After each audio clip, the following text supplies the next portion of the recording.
Hello everyone, welcome to our channel step up educator.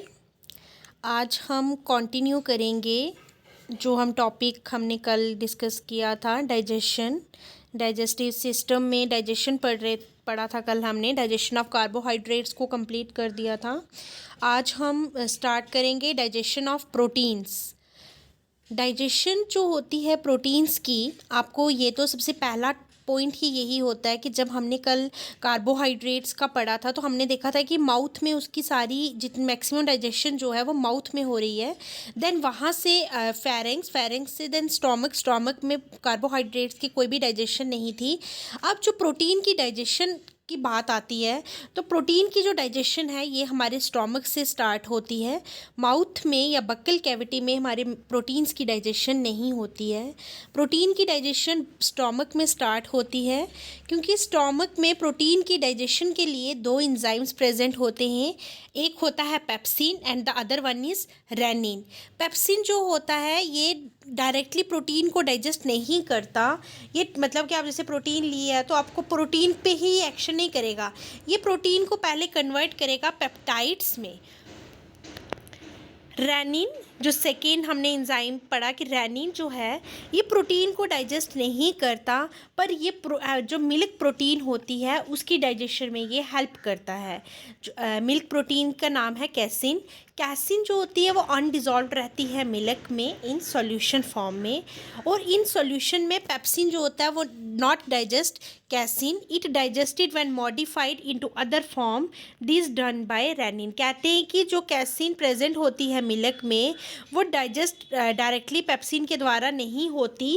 पहले क्या करता है, रेनिन उसको कन्वर्ट करता है एक मॉडिफाइड फॉर्म में। फिर कैसिन जब कंटेक्ट करती है रेनिन के साथ, देन कैसिन कन्वर्ट हो जाती है पैरा कैसिनेट में, और पैरा कैसिनेट में जो कैसिन होती है वो प्रेसिपिटेट फॉर्म में होती है। देन वो ज्वाइन करती है कैल्शियम के साथ और बनाती है कैल्शियम पैरा कैसिनेट। अब ये सारा प्रोसेस में तो यही आ रहा है कि देखो कि क्या होता है कि पेप्सिन जो है वो डायरेक्टली प्रोटीन को डाइजेस्ट नहीं करती है। मिल्क में एक प्रोटीन होती है जिसका नाम है कैसिन। कैसिन जो प्रोटीन है इसको पहले ये मॉडिफाइड फॉर्म में कन्वर्ट होती है।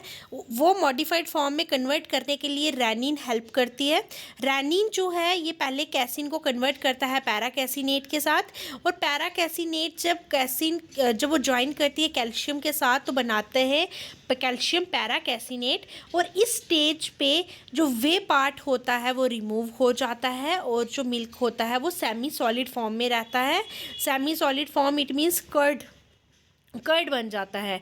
क्योंकि कल जब हमने पढ़ा था तो मैंने आपको तब भी कर्ड के बारे में बताया था कि कर्ड में दो पार्ट्स होते हैं, एक आता है सेमी सॉलिड पार्ट और दूसरा पार्ट होता है वे, जिसको हम वाटरी पार्ट कहते हैं। अब रेनिन जो होता है वो हेल्प करता है मिल्क को कर्ड बनने में, क्योंकि पहले मिल्क था, मिल्क में कैसिन थी, कैसिन पैरा कैसिनेट में चेंज हुई, पैरा कैसिनेट से कैल्शियम कैसिनेट बनी, कैल्शियम कैसिनेट से वो जो पार्ट था वे पार्ट था वो निकल गया, और जो सेमी सॉलिड पार्ट था वो रह गया, और उसी को हम कर्ड कहते हैं। इसका मतलब है कि रेनिन जो है वो हेल्प करता है मिल्क को कर्ड में कन्वर्ट करने में। अब यही जो कैल्शियम पैरा कैसिनेट है इसको पेप्सिन डाइजेस्ट करती है इनटू पेप्टाइड्स में। अब ये पेप्सिन कैल्शियम पैरा कैसिनेट पे एक्ट करेगी और इसको कन्वर्ट कर देगी पेप्टाइड्स में। अब स्टोमक में सारे जितनी भी प्रोटीन्स आपने खाई हैं या ली हैं, जो भी है प्रोटीन्स हैं, वो सब किस में चेंज हो जाती हैं, पेप्टाइड्स में। अब क्या होता है, ये जो पेप्टाइड्स में कन्वर्ट हो गई, अब ये ट्रांसफ़र हो जाती है स्मॉल इंटेस्टाइन में। अब वहाँ पे पेप्टाइड्स भी आती हैं, प्रोटीन्स भी आती हैं, और स्मॉल इंटेस्टाइन में बहुत सारे एंजाइम्स प्रेजेंट होते हैं, क्योंकि स्मॉल इंटेस्टाइन में कुछ ऐसे एंजाइम्स होते हैं जो पेनक्रियाज से भी आते हैं। अब जो पेनक्रियाज से एंजाइम आते हैं वो हो गया ट्रिप्सिन, काइमोट्रिप्सिन और कार्बोक्सी पेप्टाइडेज, और 3 एंजाइम्स जो हैं वो इंटेस्टाइनल ग्लैंड से निकलते हैं from entericus succus. Entericus succus जो है इंटेस्टाइनल ग्लैंड से जो 3 एंजाइम निकलते हैं वो कौन कौन से हैं, एंटीरोकाइनेज, अमाइनोपेप्टाइडेज और डाइपेप्टाइडेज। अब ये पैनक्रियाज और इंटेस्टाइनल ग्लैंड से कुछ जो इंजाइम्स रिलीज़ होते हैं। अब क्या होता है कि इन इंजाइम्स की हेल्प से अब प्रोटीन की जो फर्दर डाइजेशन है वो होती है। एंटीरोकाइनेज जो है वो हेल्प करता है पैनक्रियाटिक ज़ाइमोजेंस की एक्टिवेशन के लिए।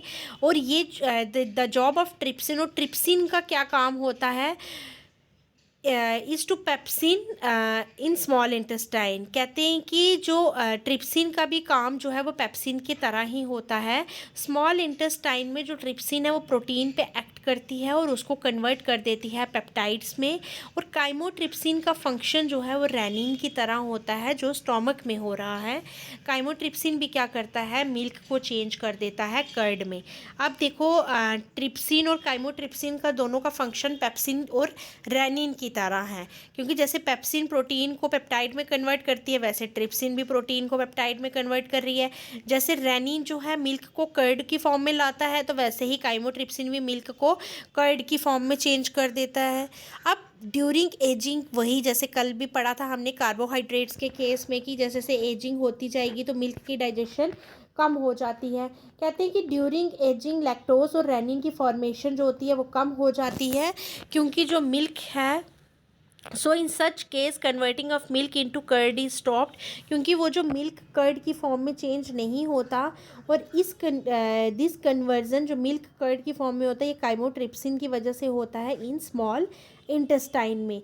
इससे क्या होता है, now all protein become peptide. अब इंटेस्टाइन में जैसे ही प्रोटीन्स पहुंचती हैं तो जितनी भी प्रोटीन जो अनडाइजेस्टेड प्रोटीन स्टोमक से इंटेस्टाइन में आ गई थी वो भी किस में कन्वर्ट हो गई हैं, पेप्टाइड में। आपसे ये क्वेश्चन पूछा जा सकता है कि स्मॉल इंटेस्टाइन में ऑल प्रोटीन्स किस में कन्वर्ट हो जाती हैं, तो इट बिकम्स पेप्टाइड्स। अब यही पेप्टाइड्स जो हैं फर्दर डाइजेस्ट होती हैं दो इंजाइम्स से, एक है amino peptidase and the other one is carboxy peptidase. Amino peptidase और डाईपेप्टाइडेज भी होता है, कार्बोक्सी पेप्टाइडेज भी होता है। पेप्टाइड्स पे जब अमाइनो पेप्टाइडेज एक्ट करेगा तो वो बनाएगा अमाइनो एसिड प्लस डाईपेप्टाइड। अब जब पेप्टाइड्स पे अगर कार्बोक्सी पेप्टाइडेज भी एक्ट करता है तो वो भी डाईपेप्टाइड और अमाइनो एसिड में कन्वर्ट हो जाता है। अब अमाइनो एसिड जो है इसको और डाइजेशन की ज़रूरत नहीं होती है, क्योंकि जो प्रोटीन्स की जो डाइजेस्टेबल फॉर्म है तो वो आती है हमारी अमाइनो एसिड। अब पेप्टाइड्स होंगे तो उस पर डाईपेप्टाइडेज एक्ट करेगा एंजाइम और वो भी कन्वर्ट हो जाएगा अमाइनो एसिड्स में। ये सारा हमने पढ़ा डाइजेशन ऑफ प्रोटीन कहाँ पे स्टार्ट हो रही है, किस पार्ट में नहीं होती है, बक्कल कैविटी में नहीं होती है। जो डाइजेशन होती है स्टोमक में होती है, उसमें दो एंजाइम्स होते हैं, पेप्सिन और रेनिन। और फिर वहाँ से जो जो प्रोटीन्स हैं, प्रोटीन जो अनडाइजेस्टेड प्रोटीन है या और जो पेप्टाइड स्टोमक में कन्वर्ट हो गए हैं वो सब कहाँ ट्रांसफ़र हो जाते हैं, स्मॉल इंटेस्टाइन में। स्मॉल इंटेस्टाइन में भी कुछ एंजाइम्स होते हैं, कुछ पेनक्रियाज से आते हैं, कुछ इंटेस्टाइनल ग्लैंड से आते हैं। अब वो जब एंजाइम्स इन प्रोटीन्स और पेप्टाइड्स पे एक्ट करेंगे तो वो भी इसको एक डिज़ोल्व फॉर्म में कन्वर्ट कर देते हैं। फाइनली बोलते हैं कि जब सारे प्रोटीन्स पेप्टाइड्स में कन्वर्ट हो जाते हैं स्मॉल इंटेस्टाइन में, तो उस टाइम पे जो दो एंजाइम्स हैं वो कन्वर्ट करते हैं पेप्टाइड्स को एक अमाइनो एसिड्स में। उसमें अमाइनो पेप्टाइडेज और कार्बोक्सी पेप्टाइडेज जो है वो एक्ट करता है। ये आ गया हमारा डाइजेशन ऑफ प्रोटीन। अब हम इसी के साथ कवर करेंगे डाइजेशन ऑफ लिपिड्स। डाइजेशन जो होती है लिपिड्स की, ये स्मॉल इंटेस्टाइन में ही स्टार्ट होती है और एंड भी स्मॉल इंटेस्टाइन में ही हो जाती है, क्योंकि लिपिड की डाइजेशन जो है ना स्टोमक में हो रही है, ना बक्कल कैविटी में, ना फेरिंग्स में। ये स्टार्ट भी स्मॉल इंटेस्टाइन में होती है और एंड भी स्मॉल इंटेस्टाइन में होती है। अब लिपिड्स की डाइजेशन के लिए बाइल जूस का होना बहुत ज़रूरी है। और बाइल जूस जो है ये कहाँ से आता है, from liver and help in digestion of lipid. अब बाइल जूस जो है ये लीवर से आता है और ये डाइजेशन ऑफ लिपिड में हेल्प करता है, क्योंकि बाइल जूस में 2 बाइल साल्ट्स प्रेजेंट होते हैं और 2 एंजाइम्स भी होते हैं जो लिपिड्स के डाइजेशन में हेल्प करते हैं। कि बाइल जूस के पास टू साल्ट से और टू इंजाइम से जो कॉन्टीन्यूसली वर्क करते हैं in the digestion of lipids.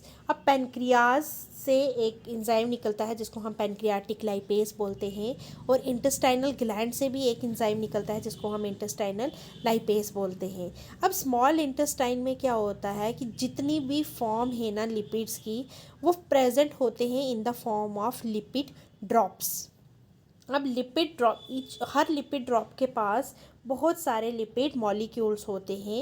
Every lipid drop is broken to many small size liquid droplets. अब देखो ये जैसे लिपिड मॉलिक्यूल से ये बहुत सारे लिपिड ड्रॉपलेट्स में कन्वर्ट हो गए। In drop small number of lipid molecules while in droplet large number of lipid molecules are present. अब बाइल साल्ट क्या करते हैं, यही जो बिग साइज जो ड्रॉपलेट्स होते हैं उनको कन्वर्ट कर देते हैं small size of lipid molecules में, या फिर ड्रॉपलेट्स ऑफ लिपिड मॉलिक्यूल्स में। ये जो प्रोसेस है ना ब्रेकेज का, बिग साइज ड्रॉपलेट्स को स्मॉल साइज में कन्वर्ट करने का, इसी को कहा जाता है इमल्सिफिकेशन ऑफ लिपिड। आपसे कभी क्वेश्चन बोर्ड एग्ज़ाम्स में भी आता है या नीट के एग्ज़ाम में भी पूछ सकते हैं कि इमल्सिफिकेशन ऑफ लिपिड जो है किसके एक्शन से होता है, तो वो होता है बाइल साल्ट्स के एक्शन से। अब लाइपेज एक एंजाइम है जो डाइजेस्ट करता है each lipid molecule and it is done real digestion. कहते हैं कि जो कंप्लीट डाइजेशन आप बोल सकते हो कि लिपिड की, वो किसकी हेल्प से होती है, वो लाइपेज की हेल्प से होती है। लिपिड मॉलिक्यूल जो है ये हमारा ग्लाइसरोल हो गया। ग्लाइसरोल में 3 मॉलिक्यूल होते हैं फैटी एसिड्स के, इसलिए हम इसको ट्राइग्लिसराइड लिपिड भी कहते हैं। ये जो लिपिड होता है ये हमारी बॉडी में, हम अपनी बॉडी में इसको टेकअप करते हैं अलॉन्ग विद फूड, खाने के साथ, जिसको हम बोलते हैं ट्राइग्लिसराइड्स।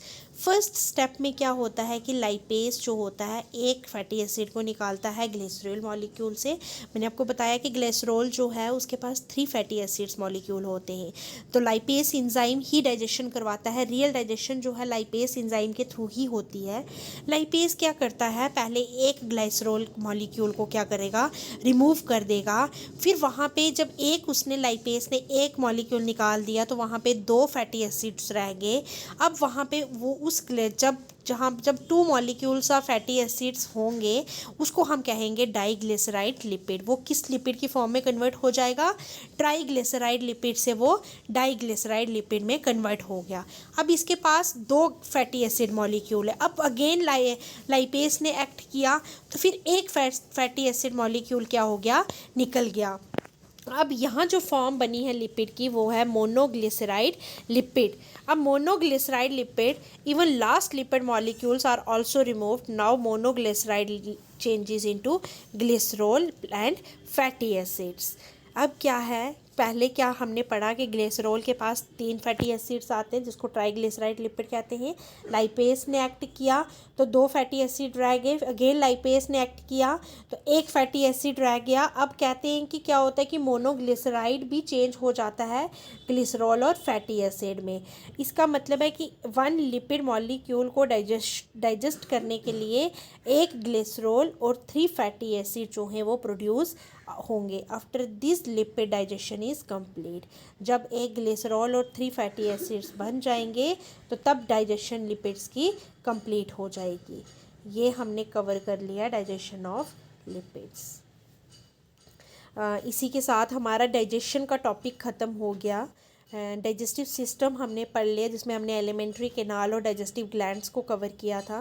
देन उसके बाद हमने डाइजेशन में टॉपिक को कवर किया digestion of carbohydrates, digestion of proteins and digestion of lipids. अब हम कंटिन्यू करेंगे अपना टॉपिक एब्जॉर्प्शन को, कि एब्जॉर्प्शन, खाने की जो एब्जॉर्प्शन है वो कहाँ होती है, न्यूट्रिएंट्स की एब्जॉर्प्शन बॉडी में कहाँ होती है। अगर आपको ये वीडियो अच्छी लगी हो तो लाइक, शेयर और कमेंट ज़रूर करें। Thanks for watching.